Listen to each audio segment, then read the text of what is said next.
All right, imagine trying to write one single rule book for over 1 billion people. Welcome to this explainer, where we're going to unpack the really fascinating constitutional architecture of one of the world's largest democracies. Today we're focusing squarely on one vital central question. What exactly makes India a federal country? So, let's just dive right into the sheer scale of this challenge. We're talking about organizing a government for a sprawling, deeply diverse nation that emerged from a really painful and bloody partition. It's way more than just drawing administrative lines on a map. It's about figuring out how to make sure everyone actually feels heard. Just picture trying to unite a population that speaks over 1,600 languages, spread across wildly different geographic regions, with incredibly diverse religious and cultural backgrounds. How in the world do you share power effectively without the whole country fracturing into a dozen pieces? To answer that, we're going to evaluate India's system against the 6-part checklist. India as a union of states, the 3 tiers of government, dividing power via 3 lists, rules of the game, umpires and independent finances, and finally, why Indian federalism works. Okay, kicking things off with Section 1, India as a union of states. Now, you might be surprised to learn that the Indian Constitution actually declared the nation a union of states.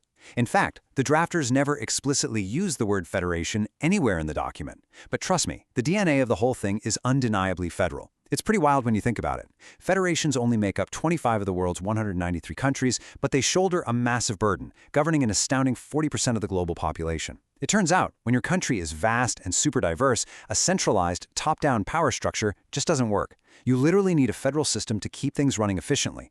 For big, diverse countries, adopting federalism is basically a matter of survival. Actually, think of a federation like the USA, kind of like a corporate merger. You have independent states coming together to form a union, and they intentionally keep equal power among themselves. But India? India is what we call a holding together federation. This is a massive, already existing entity that consciously decides to distribute its power downward to regional states, just to accommodate all that immense internal diversity we talked about. This fundamental difference is exactly why India's central government retains a bit more muscle and authority than America's. The whole thing is designed to hold diverse pieces together, rather than just linking already independent pieces up. Moving right along to Section 2, 3 tiers of government. If you really want to know what truly makes India a federal country, look no further than the magic number 3. See, the bare minimum requirement for federalism is having 2 levels of government ruling over the exact same citizens. India takes that basic constitutional requirement and totally amplifies it, building 3 distinct tiers of governance to make absolutely sure power reaches every single corner of the nation. Originally, the system was built on just 2 tiers, the union government handling overarching national interests and the state governments managing day-to-day regional affairs. But let's put things into perspective here. India's states are absolute behemoths. Some of these states literally have populations bigger than major independent European countries. Governing them effectively from one single state capital just wasn't going to cut it. So to deepen this federal structure and truly prove its federal credentials, a 3rd tier was added. Local panchayats in villages and municipalities in cities. And this wasn't just some symbolic feel-good gesture. It legally mandated regular local elections and completely revolutionized grassroots representation by reserving 1/3 of all seats for women. It's literal federalism in action, right in people's neighborhoods. Let's jump into Section 3, dividing power with 3 lists. To prove a country is actually federal, you've got to look closely at how it stops those different tiers from stepping all over each other's toes. I mean, you can't have different levels of government fighting over who gets to make the rules, right? The architecture here relies on a brilliant, strictly defined 3-fold distribution of legislative power. And yes, the magic number 3 strikes again. Look at it this way. National issues that absolutely require a uniform policy across the whole country, things like defending the borders, conducting foreign diplomacy, or printing currency, those are locked firmly into the 97-subject union list, which is handled exclusively by the central government. Matters of daily, regional importance, like local policing, agriculture, or public health, fall neatly to the 66-subject state list, governed only by the states. But what about shared interests, things like education, trade unions, or marriage laws? Well, they sit right in the middle, in the 47-subject concurrent list. Both tiers can make laws here, but to avoid total chaos, there's this brilliant federal failsafe built right in. If a state law and a union law clash on a concurrent subject, the union law acts as the ultimate tiebreaker. But put yourself in the shoes of a constitutional drafter back in 1950. You couldn't exactly predict the internet, or computer software, or modern cybersecurity, right? So what happens to subjects that simply didn't even exist back then? Well, the Constitution totally future-proofed itself by granting these unknown residuary subjects strictly to the central government. It's a really smart way to make sure that as society evolves, there's never a lingering question over who has jurisdiction. Which brings us to Section 4, Rules of the Game.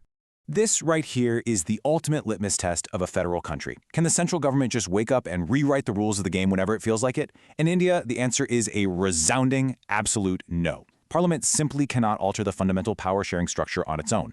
It requires an incredibly strict, multi-step consensus. A change must pass both houses of Parliament with at least a two-thirds majority, and then, and this is crucial, it must be ratified by the legislatures of at least half the total states. This rigid rulebook guarantees that states have a permanent, powerful voice and can't be quietly stripped of their autonomy by a domineering center.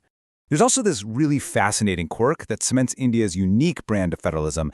It's asymmetric. Because it's a holding-together federation working to accommodate massive historical and cultural diversity, not all states are dealt the exact same hand. For instance, some Northeast Hill states enjoy special constitutional provisions designed specifically to protect their unique indigenous land rights and distinct cultural histories. On the flip side, territories that are just too small to be independent states, like Chandigarh or the capital city of Delhi, are classified as union territories and are managed directly by the center. It's an incredibly pragmatic, flexible approach to maintaining unity.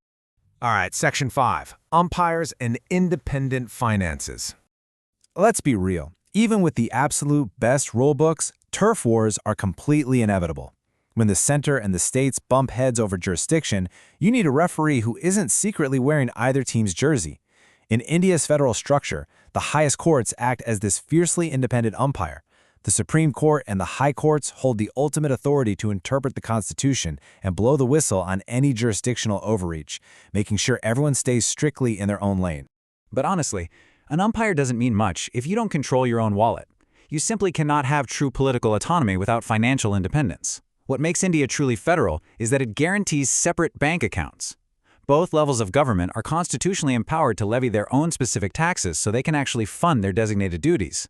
The center handles broad, massive revenues like income and corporate taxes, while states manage highly localized revenues like land revenue, stamp duties, and building taxes. He who holds the purse strings holds the power, and here, those strings are firmly and constitutionally divided. Finally, Section 6, Why Indian Federalism Works. We've looked at all the legal plumbing that makes India federal, but laws only work if the democratic politics actually support them. This incredible quote hits the nail on the head. Federalism is about safeguarding the unity of the country while simultaneously accommodating and celebrating regional diversity. A massive, terrifying test of this was the creation of linguistic states. Imagine the sheer anxiety of reorganizing state borders based entirely on the languages people spoke. Many politicians were terrified it would shatter the young country. Instead, it became a massive triumph of federalism. By honoring regional identities, it actually made administration much smoother and bound the nation closer together than ever before. So when we look at the tiers, the lists, the empires, and the incredibly strict rules of the game, India doesn't just pass the federalism test, it actively defines it for the modern, diverse world. But the true test of any democracy is time. As India continues to evolve and grow, will even more power flow down to that grassroots third tier? Will this delicate, brilliant balance hold against the unseen challenges of tomorrow? Thank you so much for exploring this explainer with me today, and the next time you look at a map of India, I hope you see not just lines, but the intricate, living gears of a massive federal machine.